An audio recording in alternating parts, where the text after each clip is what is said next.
Hello and welcome to the 12 Months to Marathon podcast with me, John Hill, the running podcast for the over 35s with Marathon Dreams. Episode 65, Why Super Shoes Might Not Be Your Superpower. So what's going on with me at the moment? Right, so I picked up my trophy for my first place finish in my event I did close to me here. So yes, I've now got my little trophy, which is now official. I've put it on my achievement shelf, as I call it here, with some of my other bits and bobs that I've achieved. So I'm very proud of that. And also I have High Rocks in less than 2 weeks as I record this podcast with you today. Training's gone really, really well, if I'm honest, for High Rocks. I'm really pleased with it so far. I've gone through the right intensity and I've been consistent. I will do a podcast on this because I think a lot of the principles that I've adopted for this are very useful for everybody, really, I would say, in particularly how you approach any training cycle for anything. And I've found out some really interesting things about myself in terms of training for this particular thing, because it is a little bit outside the comfort zone, because it is slightly different from just straightforward running. The ironic thing being for this, I've actually doubled down a little bit on my running for High Rocks, which is something that I couldn't do last time because of my torn hamstring. So there you go. Right, we're going to be talking about super shoes. And the reason why I wanted to do this one today was because I guess it's something that's been on the cards for a while, and there's a couple of reasons for it, really. The first one is that we all get that little bit of FOMO, don't we, if we're honest, as runners, and we all look at the latest thing, you know, in terms of the shiny object or whatever we want to call it. So I think super shoes, for me, fit into that model a little bit, or fit into that mindset, because when I race marathons, half marathons, and I start at the place where I start at, I always look around. And one of the reasons why I look around is because I want to know what people who either are in my kind of pace group or maybe a little bit faster than me are aspiring to, which is one of the reasons, if I'm honest, why I stopped running with headphones back in 2023, because I would notice that the people around me in my group, a lot of people didn't wear headphones. It was probably less than 10% in that front group, as it were. So that was one thing I noticed. And I'm also interested on the number of pairs of super shoes that people are wearing, because I look around and I'm thinking, well, surely everybody should be wearing these if everybody's raving about them. And obviously all the elites are wearing them. Now, when I did a bit of digging on this, I listened, obviously, because I research stuff. I'm always trying to sharpen the saw and get better as a running coach and a runner myself. So I was listening to an audio book, and they were talking about the fact that there's a correlation between the increase in use of super shoes and the increase in number of injuries. So whilst people are getting faster, arguably, as an average, they say, also the number of injuries are increasing. So I wanted to delve a little bit deeper into that today, particularly if you are getting maybe a little bit of FOMO, or you're thinking about getting some super shoes, and why they might not be the best idea for everybody. Okay, so let's set the parameters here. So do I have super shoes? No. The current trainers that I'm running in are Nike Zoom X Pegasus Premium. Okay, so Pegasus 41 Premiums, Zoom X. So they have got a slightly thicker sole, but it's not the massive super shoe sole. Okay, so now, do they work? Yes. Like most things we talk about, things work for people. Yeah. Are they for everyone? No. Okay. And there's a few reasons for that. Firstly, let's talk about just the cost of them, for one, if we look at the cost of them. So what I'm going to talk about briefly is some research I've done on what they actually do for your running mechanics, who benefits, who doesn't, how they can actually make you slower or more injury prone, and how to decide whether they're for you or not. Okay, so let's talk about the super shoe and basically what they are. So the definition that I've found is a high stack foam shoe with a carbon fiber plate embedded through the midsole. And when we think about this, we think about Alphafly, Vaporfly, Saucony, Endorphin Elite, Adidas Idus Pro, Honka Rocket, and there's other things as well. So those are some of the examples that I've come up with here. What makes them special is a combination of super light, super bouncy foam, a stiff carbon or composite plate that acts like a spring lever, and then a rocker geometry that helps your foot roll forward faster. Now, studies have shown, and examples have shown, that they can increase your running economy by 2 to 4%, which is big if you're an elite. Hence why that's why the elites wear them. So an interesting story about when Eliud Kipchoge broke 2 hours in Vienna. I'll always remember this because there was a load of people criticizing him on the internet, saying he only did it because of the shoes. Now that would now I would question that definitely 100%, because I think, maybe a little bit here, a little bit there, but I think it's more than the shoes. But it does. What you got to remember is, and this is I always say this example, when somebody says, like, okay, let me give you something. Let me give you an example of myself. So when I was going for my first sub-3 marathon, I did a 3:03 in Manchester, right? And people that weren't marathon runners or marathon runners at that level would say to me, it's only 3 minutes. Now, what you got to bear in mind is that 3 minutes on 3-hour pace is an eternity. It's quite a bit, yeah? So the difference to the elites with these shoes is quite big. I mean, that could be the difference between like a 2:10 and a 2:07 marathon, which, is a ridiculous pace for anyone's, in anyone's world. But that's the difference that it makes. So there is a slight catch with these, and I mentioned biomechanics before, and this is based on some research that I've done. So they change the way you move. So they shift the load away from your calves and your Achilles and move it up to your hips and quads. That might sound good if you've got tight calves, but over time it can mean that your lower legs can get weaker. So for recreational runners, who don't have elite level conditioning or daily strength training, this can backfire. So you suddenly switch from your trusty daily trainers, the stuff you use, your go-to trainers, and go for these bouncy, ultra stacked things.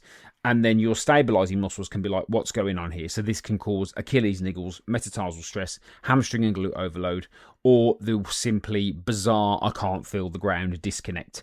So if you're using them too often, it can actually detrain your foundation, which is the part that keeps you durable. So that makes a lot of sense. Now, I've noticed from speaking to people, and this is, again, a correlation, not causation, but I'm speaking to a lot of people who are having a lot more hamstring and Achilles problems. So this could be correlated to that. And it's quite easy to get caught up with the novelty factor, particularly if you're trying to get faster. So the second catch for super shoes is they are less stable because, of course, they're higher stacked, so they're wobbly platforms. So the bouncy midsoles compress differently dependent on your landing, which is great when you're locked into perfect marathon form, but terrible when you're tired and your mechanics can go a little bit. So if you are not as conditioned as an elite, or you are a recreational runner, this can cause you additional problems if your technique or mechanics tend to go messy when you hit the wall on a marathon. So if you're a heel striker or you've got weak hips, super shoes can exaggerate that instability. And if you're not running sub-3 pace with pristine form for 26 miles, then that is going to be most of us, including me, because I think my technique goes slightly out the window when I'm going at that pace. So the instability means your body works overtime to stabilize with every step, which can wipe out any economy gain you thought you were getting. Okay, so I've heard stories, like I said, of plenty of people go for super shoes and actually get slower because they've felt slightly off because of the mechanics, and that's something to consider. And again, I have seen more injuries. Now, this can be caused by multiple factors, but we are seeing a lot more injuries out there, and in certain areas that could be impacted by these type of shoes. Yeah. So quick, I digress. Caffeine does not give you energy. Caffeine masks fatigue, and potentially super shoes can also mask fatigue. Because they feel fast, you can think you're running faster than you should. You know what it's like when you get any new pair of trainers. You can think you're running faster than you should. You push a bit harder, you go longer, you think you're fine until that niggle shows up. So carbon plates can reduce muscle damage in the short term, but they can also mean you don't get the same strength adaptation from training runs as well. So if you're doing all your sessions in them, you could be robbing yourself from a little bit of resilience. You don't want your legs... You want your legs, to learn to handle load, not to be wrapped in bubble foam. Yeah, and that's a really good metaphor and example to use. So what you want to be able to do is your legs need to get stronger and adapt to things, not be hidden from resilience, is what the example's giving here. Okay. So in real terms, super shoes are not built to last, and that comes at a price, which is, these are 250 quid plus, a lot of them, or convert that to your currency, so 250 pounds plus. So for a lot of us, running's expensive anyway. I mean, my trainers aren't cheap. My trainers are pushing 200 that I use unless I get them on a special deal. So if you imagine these aren't built to last and you're spending 250 to 300 pounds, that can really impact your usage. Impact the use you get from them, which is going to obviously cost you a lot more. And again, if you're a recreational runner and it's something that you don't do you're not trying to smash out ridiculously fast times. You don't want to have the extra burden of financial worries as well as injuries and stuff like that. So who should use them then? So if you are a experienced runner who can run long, steady efforts in control, you're doing specific marathon or half marathon race prep, or you rotate them only for quality sessions or races. So I would say people who are looking to run fast, okay, and perform at a decent level. What's fast? That's a very, very good question, and it's contextual, okay? Now, I'll give you my opinion here, which is I think people should earn the right to wear these. Now, I think super fast is if you are going anything under, I would say 3:30 to 3:15 at marathon distance. Yes. Half marathon, you're pushing for an hour and a half or less. That's what I class as fast. I don't think these are built for shorter distances particularly. I think these are a lot more longer distance trainers. Like, for example, I see people looking to wear them for high rocks. I don't think you need to wear super shoes for high rocks. I think you need to consider them potentially if you have got a good aerobic base, you've got a good strength routine, good mechanics, or you've worked in your mechanics, and you are trying to get the 1%. So, for example, when I was looking to go for my sub 3, I made a change from running in Nike Free, because I did my 303 Nike Free basically, which you've got no sort of hardly any stability at all in that sense, and then I changed them for Nike React, which have got a bit more foam but still not super shoes, and I think that made the 1% difference. So just to clear that, that's a really good point. That's maybe a little bit of a podcast on its own, but I call it the concept of 1%. So when you're getting to faster paces and you're looking for 1%, that's where these things can come into play. But if you're just a recreational runner looking to maybe do your first marathon, or maybe looking to PB around 4 hours or just under 4 hours to 3.5, I don't think you need these. But I think if you are new to running, getting back from injury, looking to build up mileage, I don't think you need these trainers. I think your first thing you need to do is get your consistency up,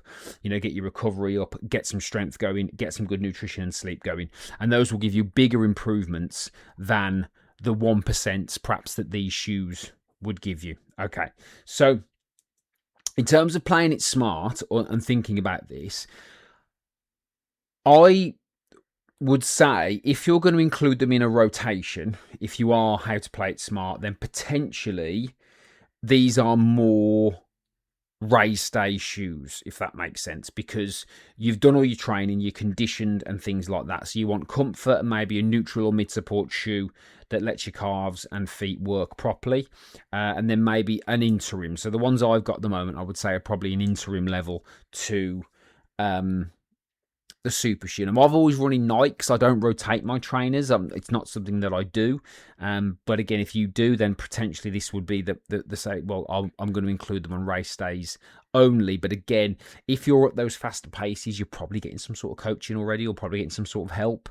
So you need to get that advice potentially and look at the support, maybe get a gait analysis and things like that. So super shoes are certainly not magic. They're a performance tool, and the key to them is getting strong first and building a consistent base, and not treating them, let's call a spade here, like something like an Ozempic. So you're going to get the jab to fix your problems.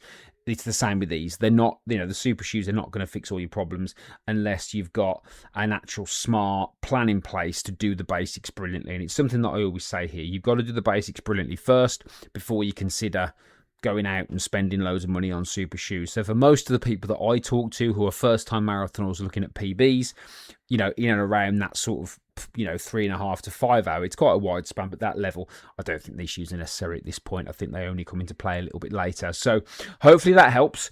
Hopefully that's useful. My advice to all runners, if you're new and you've maybe got a few concerns, is get a gait analysis done when it comes to training. Because people sometimes ask me on Instagram, and they'll say, oh, what trainers do you recommend? And I'm like, well, I don't know, because I've got the ones that I like and you might like different ones. So if you're unsure, get your gait analysis done. If you've got an injury or a niggle, go and see a private physio. It's worth the weight in gold, and it will save you a lot of time. And then the rest of it is just doing the basics brilliantly, being consistent, and also making sure that you're strong and you're working on the absolute fundamentals before we start thinking about your 1%. So there you go. That's my opinion with a little bit of research on super shoes for now. Hopefully that's useful. As always, don't forget to hop on over to Instagram and follow me at 12 Months to Marathon if you don't already. If this is the first time listening and you don't already subscribe to the podcast, please do. The episodes are free every week, and I would appreciate a star rating or a review or a comment. That all really, really helps me as well, and please share it with your friends online. If you go over to Instagram and you want to join my free running community for the over 35s at school, where we share things away from social media, the link's in my bio, you can join there, and there's some other stuff as well over there you can check out, and feel free to do so. So there you go. That's my opinion on super shoes with a bit of research. Hopefully that was useful. Thank you everyone for listening. I do appreciate you, and I'll speak to you all again very soon.